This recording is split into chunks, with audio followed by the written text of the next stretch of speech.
Hey, this is Kurt the Boat Doctor. Now, this boat, from what I see right now, we got a little northwest, which is sometimes a little syrupy in the mouth of the jetty down here. You can go in the trough or even sideways, and it feels like you have a boat underneath you with this one. Like when it feels like it wants to roll, it doesn't continually roll. It kicks right back again. A lot of that's that variable 13 by 20 by 30, 35 front and that 7-foot bottom back there. It's real comfortable, nice and stable. Like I say, it feels like you got a boat underneath you. Now, look at all that deck area. This is a 24, you can classify as a 26.8. So that's on your bar restrictions, 26. Anyway, that makes into a sleeper seat. There's your bars right there. And then, see, this is where hewescraft really does a lot of thinking. And I see a pelican. Oh no, that's a guy's crab pot. Is that you can lift these up. I think, yeah, see, they're on a spring-loaded shock instead of having to work where you're going to put that seat cushion. And then back here, you got curtains, privacy curtains here, so if you want to change in there, you want to put a porta pot down in there, you can. And then you got steering front and back right here. What I'm doing right now is I'm breaking in this 300. 300 is a little bit more critical on your wide open throttles. So what I'm doing now is between 1 and 2,000 for about an hour. And then I'm going to shut it down and do that camera motor for an hour. And it's perfect on a boat like this because I got to set up the GPS, the VHF, and the heater. So that will take a little bit of time. That will be my low end break-ins probably. Then I can do the upper end 4,000 to 5,000 RPMs or half throttle on the 225. Bulkhead doors, rocket launchers, light, LED. That's on this switch right here. There you go. Kick that off. Then up here, you want to make sure you got your live well turned on up here. And this is where the rear deck comes in, because I can be back here and say it's drifted towards that can. I can just spin it real quick. You got your step right there. You grab handles, trays, side trays, VHF. Nicely set up. Hydraulic steer, trays back here. Diamond plate for a step. Now this boat really feels good. It feels nice and deep, like I say, you got a boat underneath you. Rear entry, there's where your battery is. You open this up, there's your shut off switch. Rubber, I like that. Looking up here, yes, I'm gonna admit it, missed that. I forgot what number that was. 18? Oh well, we'll find out when we get there. 4 fish box that's hooked up to a macerator.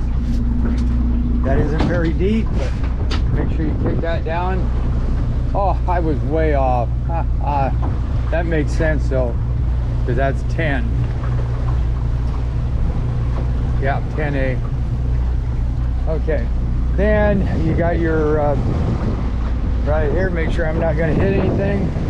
I'll put this up here. Oh, let's turn on the fish box. You can hear that live well. That's a baffle, so when water goes in here, it does. If this wasn't here, it would slosh and come over. This way it slows it down. That's your overflow. And you got a stopper there that goes in there to stop the water going out. Tie bar. Seacock valves for your wash down live well are back there on the very bottom. So right here, we want to turn over just a hair. You can do that. Then we can bring this up right here, so right now. And I can turn that off. That's for your wash down. There's that worked, and you got some antifreeze in it. These are lockable water drains. There's your valve. That right now is hooked up to the macerator, but if you turn that valve, it goes inside the bilge. So if this is full of water, you didn't have to run your macerator. You could just hit that, pump the water out.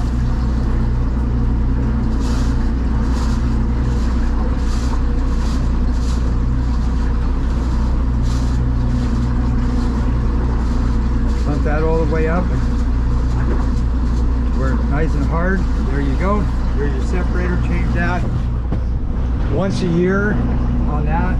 Stick with the Yamaha. They got a 5-paper element. The other ones only have a 2. So if you did get water in it, you could probably make it, dump that out, take your primer bulb, take the other half off the inside of that motor that goes to the fuel filter, and undo it and hang it over and pump until you get pure gas. And 10 to 1 you'll be able to start it and get going again.